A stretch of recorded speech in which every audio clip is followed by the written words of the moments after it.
You hang on, boy. Slow the flame right.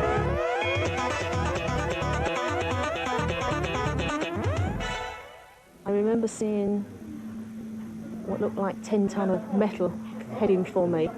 Unfortunately stopped about 2 feet from my face.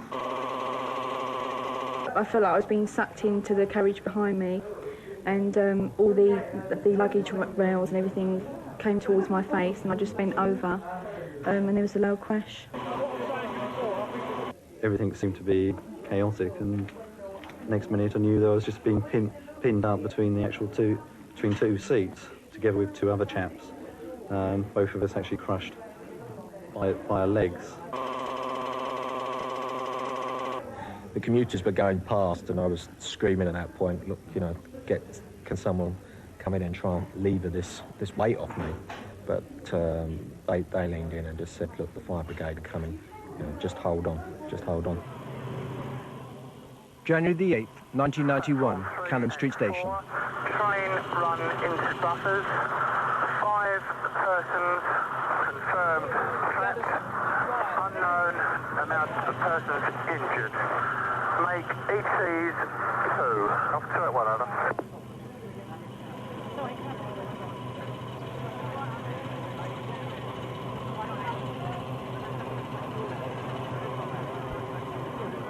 It was soon apparent this was a major incident.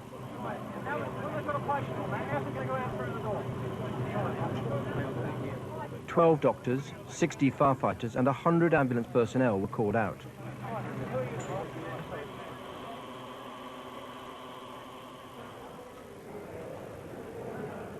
No single emergency service was in charge, but as at all major incidents, there were set procedures to follow. Firefighters trained in emergency rescue release trapped passengers. The doctors give immediate medical attention. Ambulance staff help to stabilize casualties and ferry many of the 270 injured passengers to hospital. The train hit these buffers at 10 miles per hour, more than twice the speed they can absorb. The resulting shockwave of energy passed down the train, causing distortion to carriages 1 and 2, but devastation to carriages 5 and 6. The underframe of carriage 5 punched through the body of carriage 6, pushing passengers towards the back of the train and trapping 15 people here in carriage 6. Some passengers in carriage 6 found their legs tangled in the wreckage of carriage 5. Others found their legs had gone through the underframe.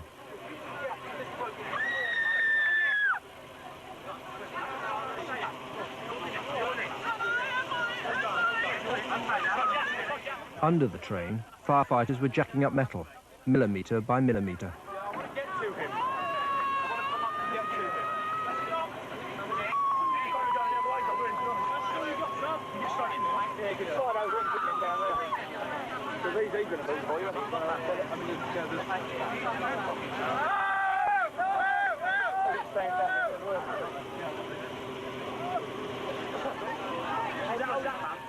Inside carriage 6, firefighters only had room to work with hacksaws, penknives and bare hands to try and release the commuters.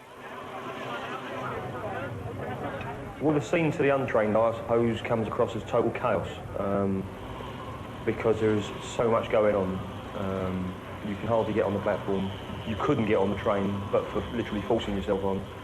It probably took me maybe the best part of 5 minutes to actually get into the middle of the casualties. There wasn't room to stand. You had to make room to get your legs in a hole somewhere and stand. And then it probably took me another 5 to 10 minutes to make an appraisal of that situation, because it's like a jigsaw puzzle, or that situation was. You had so many casualties there. They're all trapping each other, they're all holding each other down, but they're all in their own way trapped with the metal framework of the carriages. You have to have a feel around what's trapped and where they're trapped by sliding your hands down and around their legs.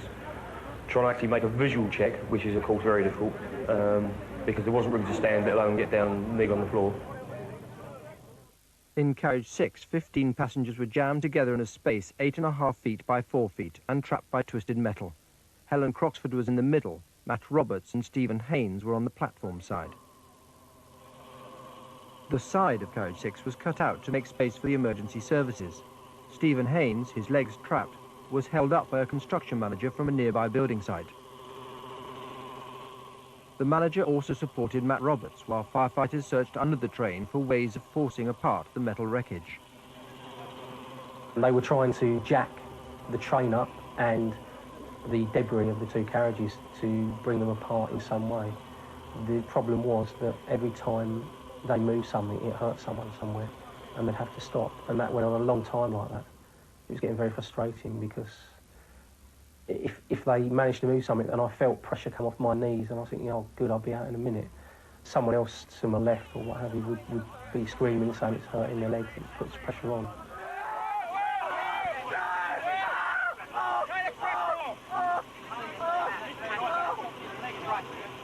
This time it was Stephen Haynes who felt the pain as firefighters moved a small piece of the underframe.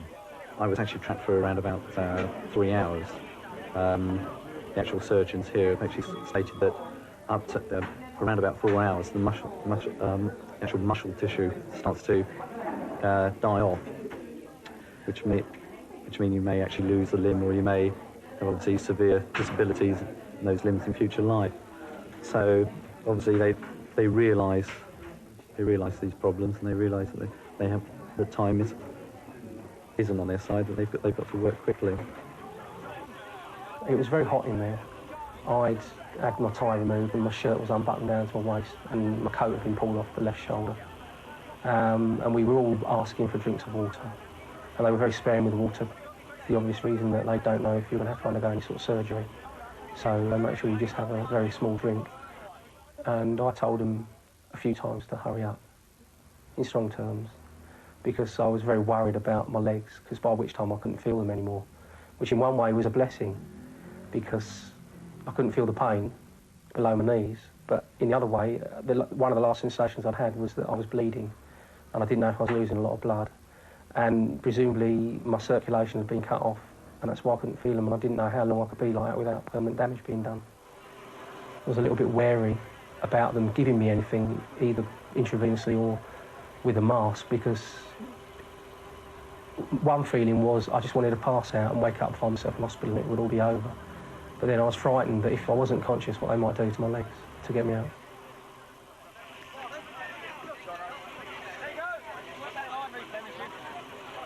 My right leg was trapped by the seats opposite me, and my left leg was trapped. It went through the carriage behind me, through the grills, the heating grills, and into the carriage behind me.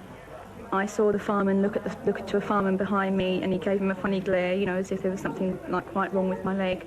And I could feel blood trickling down my leg as well. I knew I couldn't move it. And I just thought, you know, I kept on asking them, are you going to amputate it? If you are, let me know, you know.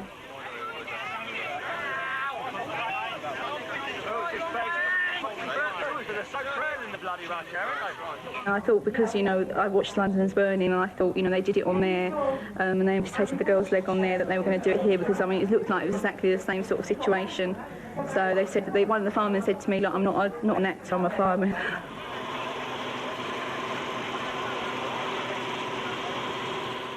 Eventually, Helen Croxford was released, after firefighters under the train jacked up more metal, and others inside used hydraulic spreaders to force a gap in the steelwork.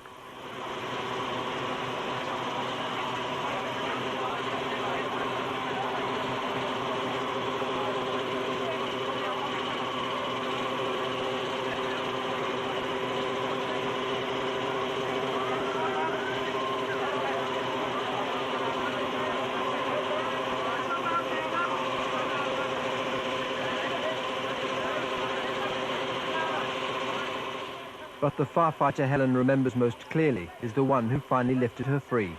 One fireman sort of literally pulled me out. I think he fell over actually with the weight. But I got out that way.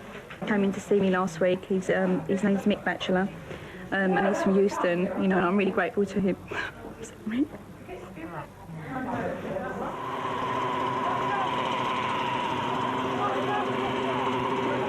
My bone came through my leg. I had 16 stitches in my left leg, which was one that was trapped and went through the other carriage. And I broke my fibula and my tibia 3 times. I've had my leg contraction for the past 2 weeks, which was quite painful. And Then they plastered it sort of a couple of days ago. They've kept the actual pin that's going through my ankle there, and they'll take that out in 2 weeks.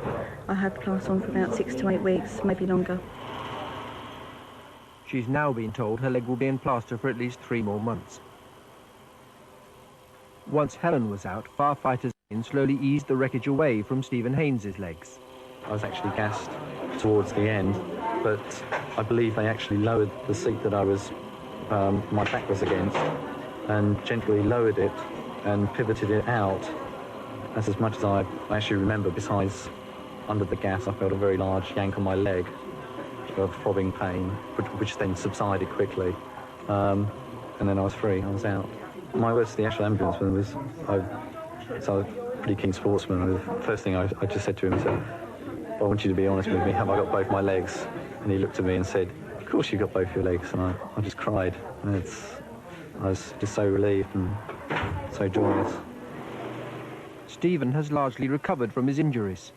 Fortunately, firefighters released his crushed legs before they were permanently damaged. They were very quick, very proficient, and they were very, very good. And I think what they do as a job is remarkable, and I'm sure they go through a lot of mental pressure themselves. I mean, they are always the first on a scene like this. They're always going to see the true horrors. Full credit to them.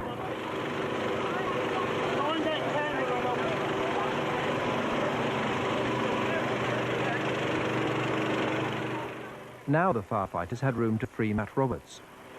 They moved something and I felt the pressure come off my knees, and I felt feeling rush back into my legs, and I could feel my toes. And at that stage, I was aware of them taking my shoe off of one of my feet, and also what felt like someone prodding my feet with a finger. And I was very anxiously telling them that I could feel them doing it, because I had this feeling, this overriding fear that they may be thinking of taking my legs off to get me out, and I wanted them to know that I could still feel, I had feeling there. I had a few tears when they got me out on the platform, just out of relief. Just a relief to be out, and also that I think fairly straight away, to me, it became apparent that my injuries weren't as bad as perhaps I feared, because I was lying on the stretcher wiggling my toes. And I was also relieved to see that the bottom of my trousers didn't appear to have blood on them. My socks and feet were covered in blood. But the sensation I'd had earlier of blood running down my legs, my trousers weren't stained, so I hadn't apparently lost that much blood. Throughout their ordeal, passengers received constant medical attention.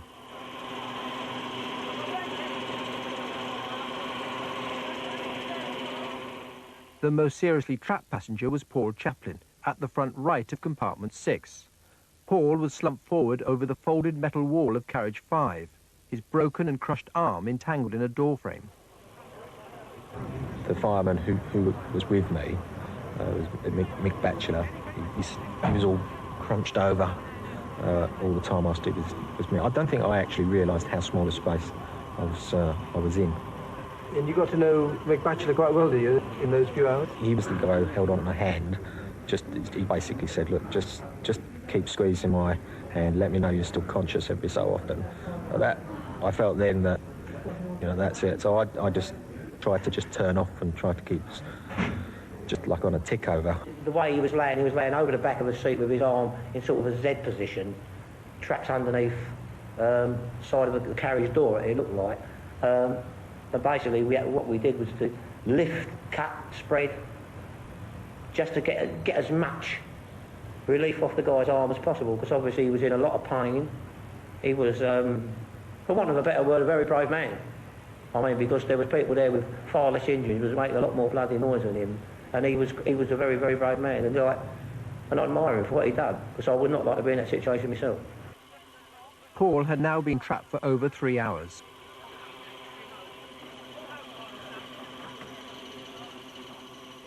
With Paul, really, all I was involved with was holding his legs up, because he was sort of up quite high, sort of head height, and his legs were hanging down. So me and another fireman, but the surgeon wanted us to just lift him so he was straight. So really we just had his legs on our shoulders, while the guys up top worked on his arm. I heard someone say, look, we've got to get this guy out. And I was sort of put 2 and 2 together and figured, look, they obviously mean they're going to do something drastic, and that was to cut my arm off. So I sort of burst from underneath the coat and said, no way. And Mick Batchelor said, no, give us, we'll get you out, don't worry. And I think he said, give us another 10 minutes and then we'll let you have him. As the senior doctor of the mobile medical team, I wasn't having any amputations done unless I'd actually seen what was going on. And it was clear that with a combined effort, this could be released, and that would not have been the right course of action. But the firefighters couldn't release Paul without endangering passengers trapped in carriage 5, the carriage in front. The severity of the crash had resulted in carriages 5 and 6 becoming intricately entangled. Attempts to jack up the metal debris in either carriage jeopardized the remaining casualties. Inside carriage 5, 3 people were trapped. 2 women, sitting side by side facing the rear of the train, were pinned down by a male casualty thrown across their bodies, and by the metal wall of the compartment which had crashed down on them. I was strapped from the waist down. I had something leaning on my chest which made it difficult to breathe, but my legs were completely trapped and my arms were trapped as well, so I could only move from my neck upwards.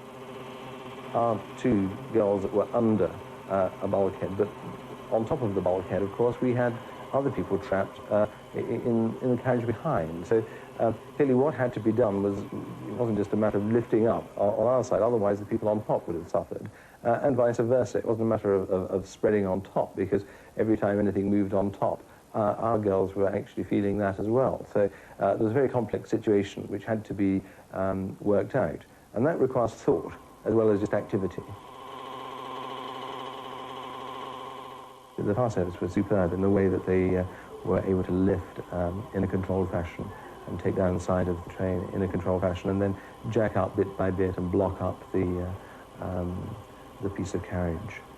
I got the feeling that it was all under control. Everybody knew that they had a job to do, and they were all just getting on with that job. There was no panic on the part of any of the emergency services at all. They were very calm, very reassuring, and were talking us through it step by step. And although they kept saying, don't worry, we'll get you out, you'll be out in 10 minutes, you'll be out in a quarter of an hour, whatever, that was very reassuring at the time. The male casualty in carriage 5 died before being released. Once he was removed, the firefighters were able to slide out one of the women who had been pinned under his body. She suffered internal injuries and one of her legs was crushed.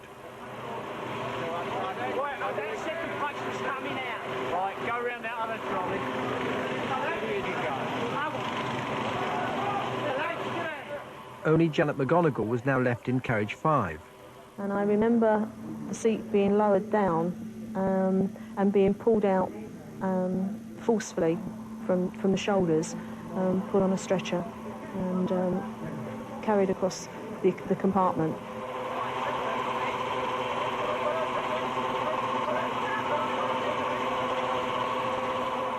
I feared that certainly my left foot might have to be amputated, because I couldn't see how on earth they were ever going to remove my foot from underneath so much metal, and that was my worst fear.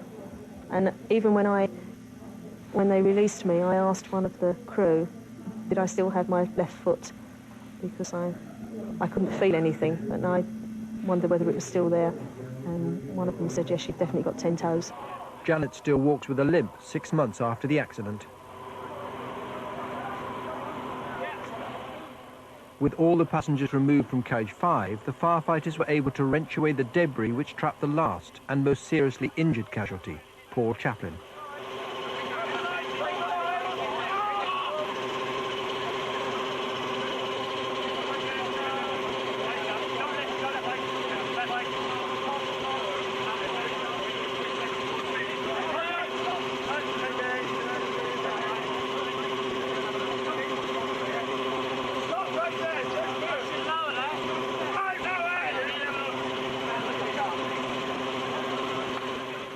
He had quite considerable discomfort and pain, and he, though the rest of us obviously get very hot working in this sort of environment, the poor patient is the one that gets cold, and one of the first things that I think you would have seen would have been we were trying to put on a space blanket.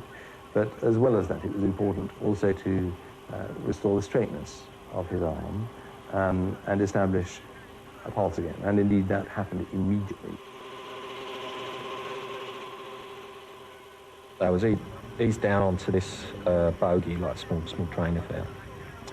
And then they pushed me along on the track out towards Cannon Street Bridge, where there was a helicopter. As I was going along, I don't know, I think it either bumped on someone's foot or something or other. And anything, any bump if someone's injured, it's going to cause upset. So I think I let out an ouch at that point. But I'm not sure if it ran over someone's foot. We thrive on other people's misfortunes, whether it be fires or special services like that. That's what we love them. And that sounds wrong to other people, but that's what we're waiting for. That's our job, something to get stuck into. You can just take it there. Paul, we're just going to lift your arm and pop a dressing on it, all right? Hold still for us. Well done. Right, apart from your arm, have you got any pain anywhere else? No. Not at all. Right, you haven't got any pain in your tummy at all? And your breathing's all right? The fire service and the ambulance service and the medical teams that I was involved with worked together better as a team than I have ever encountered before. And that, I think, is a tremendous commendation.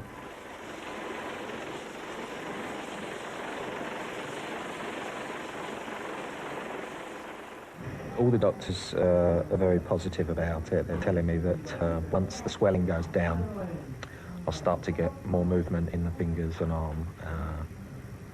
I can feel, I can get touch now, so that's good. And they say it should come back.